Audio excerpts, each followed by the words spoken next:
തൃശൂർ പൂരം വെടിക്കെട്ട് തേക്കിൻകാട് മൈതാനത്ത് നടക്കില്ല. വെടിക്കെട്ട് വിവാദം തരികിട പരിപാടിയെന്ന് സുരേഷ് ഗോപി. എന്നാൽ വെടിക്കെട്ടിന് എങ്ങനെ അനുമതി കിട്ടുമെന്ന് സുരേഷ് ഗോപി വ്യക്തമാക്കണമെന്ന് കോൺഗ്രസ്.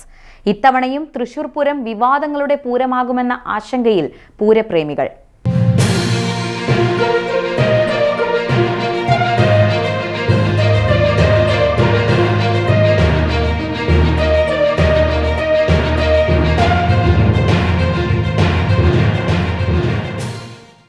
തൃശൂർ പൂരം വെടിക്കെട്ട് ഇത്തവണയും വലിയ ചർച്ചയായി മാറുകയാണ്. പൂരം വെടിക്കെട്ടിന് ഇത്തവണ അനുമതി കിട്ടുമോ എന്ന ചോദ്യം കോൺഗ്രസ് ഉയർത്തിക്കഴിഞ്ഞു.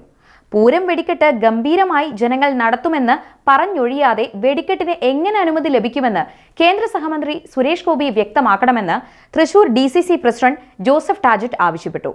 സ്വന്തം കാര്യസാധ്യത്തിന് എന്തും വിളിച്ചു പറയുമ്പോൾ അതുകൂടി പറയാനുള്ള ഉത്തരവാദിത്വം കാണിക്കണം.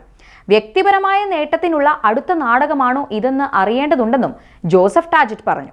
എന്നാൽ വെടിക്കെട്ട് വിവാദം തരികിട പരിപാടിയാണെന്നാണ് കേന്ദ്രമന്ത്രിയായ സുരേഷ് ഗോപിയുടെ വാദം.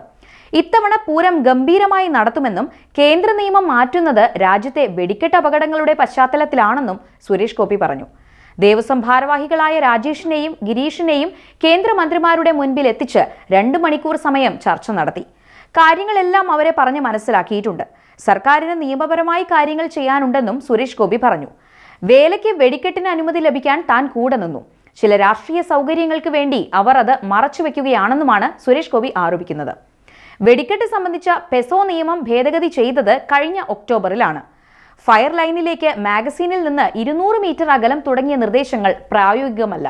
സ്വന്തം മന്ത്രാലയത്തിന്റെ നിർദ്ദേശങ്ങൾ പിൻവലിക്കാൻ ഏറെ സമയമുണ്ടായിട്ടും പൂരം വിളിപ്പാടകലെത്തിയപ്പോൾ വ്യക്തതയില്ലാതെ മറുപടി പറയുന്നത് ശരിയല്ല. കുറെ വർഷങ്ങളായി തൃശൂർ പൂരത്തെ മനഃപൂർവ്വം തടസ്സപ്പെടുത്താൻ ശ്രമം നടക്കുന്നുണ്ട്. ആന എഴുന്നള്ളിപ്പും എക്സിബിഷൻ തറവാടകയും വഴി സംസ്ഥാന സർക്കാരും വെടിക്കെട്ട് ഉൾപ്പെടെയുള്ള വിഷയങ്ങളിൽ കേന്ദ്ര സർക്കാരും ചേർന്ന് ദേവസ്വങ്ങളെ സമ്മർദ്ദത്തിലാക്കുകയാണ്. പൂരം കലക്കൽ മാത്രമല്ല, പൂരം തകർക്കാനുള്ള ഗൂഢാലോചനയുടെ ഭാഗമായി ബോധപൂർവം ഇരു സർക്കാരുകളും നടത്തുന്ന ഒത്തുകളിയാണ് അടിക്കടിയുണ്ടാകുന്ന മാർഗ തടസ്സങ്ങളെന്നും DCC പ്രസിഡന്റ് ജോസഫ് ടാജറ്റ് ആരോപിക്കുന്നു. ഇത്തവണ തേക്കിൻകാട് മൈതാനിയിൽ തൃശൂർ പൂരം വെടിക്കെട്ട് നടത്താൻ സാധിച്ചേക്കില്ലെന്ന റിപ്പോർട്ടുകൾ പുറത്തുവരുന്നത് പൂരപ്രേമികളെ ആശങ്കപ്പെടുത്തുന്നു. ഉത്സവ വെടിക്കെട്ടുകളെ പ്രതിസന്ധിയിലാക്കുന്ന 200 മീറ്റർ ദൂരപരിധി നിശ്ചയിച്ചത് ആരാണെന്നും എന്തിന്റെ അടിസ്ഥാനത്തിലാണെന്നുമുള്ള കാര്യത്തിൽ അവ്യക്തത തുടരുകയാണ്. പുറ്റിങ്ങൽ വെടിക്കെട്ട് അപകടത്തെ തുടർന്നുള്ള നിയന്ത്രണത്തിന്റെ ഭാഗമായാണ് ഇത് വന്നതെന്നാണ് പൊതുവെ കരുതിയിരുന്നത്. എന്നാൽ പുറ്റിങ്ങൽ അപകടത്തെക്കുറിച്ചുള്ള അന്വേഷണ കമ്മീഷൻ 200 മീറ്റർ ദൂരപരിധി നിർദ്ദേശിച്ചിരുന്നില്ല. വെടിക്കെട്ടുപുരയും വെടിക്കെട്ട് സ്ഥലവും തമ്മിൽ 200 മീറ്റർ ദൂരം വേണമെന്ന നിർദ്ദേശം തങ്ങളുടേതല്ലെന്ന് പുറ്റിങ്ങൽ അന്വേഷണ കമ്മീഷൻ അംഗമായിരുന്ന retired joint chief controller of explosives R Venugopal Mathrubhumi പത്രത്തിൽ വ്യക്തമാക്കുന്നു. 3500 കിലോ വെടിക്കെട്ട് സാമഗ്രികൾ സൂക്ഷിക്കുന്നിടത്ത് നിന്ന് 45 മീറ്റർ അകലെ വെടിക്കെട്ട് നടത്താമെന്നാണ് 2008 എക്സ്പ്ലോസീവ് നിയമത്തിൽ പറയുന്നത്. ഇത് തന്നെയാണ് ഇക്കാര്യത്തിൽ തന്റെ അഭിപ്രായമെന്നും വേണുഗോപാൽ പറയുന്നു. 1983 മുതൽ 45 മീറ്റർ ദൂരപരിധിയാണ് പാലിക്കപ്പെടുന്നത്.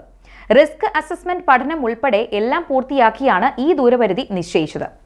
200 മീറ്റർ ദൂരപരിധി വന്നത് ചില ഉദ്യോഗസ്ഥരുടെ ഇടപെടൽ മൂലമാണ് എന്ന സൂചനയാണ് ലഭിക്കുന്നത്. കേരളത്തിലെ ഉത്സവ വെടിക്കെട്ടുകളെ സംബന്ധിച്ച് അറിയാത്ത ഉദ്യോഗസ്ഥരിൽ ചിലരാണ് ഇത് ചെയ്തതെന്നും കരുതുന്നു. വെടിക്കെട്ട് സാമഗ്രികളുടെ വിൽപ്പനശാലകൾ സംബന്ധിച്ച ചട്ട ഭേദഗതിയും ആ സമയത്ത് പരിഗണനയിലുണ്ടായിരുന്നു. അത്തരം സംഭരണ കേന്ദ്രങ്ങളും വെടിക്കെട്ട് പുരകളും ഒരേ രീതിയിൽ പരിഗണിച്ചതും ഇതിന് കാരണമായി എന്ന സംശയവും ശക്തമാണ്. ദൂരപരിധിയിൽ മാറ്റം എളുപ്പമല്ലെന്ന സൂചനയാണ് കേന്ദ്രമന്ത്രി പീയൂഷ് ഗോയലും നൽകുന്നത്. മന്ത്രി ഉൾപ്പെടെ തെറ്റിദ്ധരിക്കപ്പെട്ടുവെന്നാണ് കരുതുന്നത്. 200 മീറ്റർ ദൂരപരിധി കേരളത്തിലെ വെടിക്കെട്ട് നടത്തിപ്പിന് തടസ്സങ്ങൾ സൃഷ്ടിക്കും. അങ്ങനെ വരുമ്പോൾ തേക്കിൻകാട് മൈതാനിയിൽ തൃശൂർ പൂരം വെടിക്കെട്ട് നടത്താൻ സാധിക്കില്ലെന്ന് വേണം കരുതാൻ.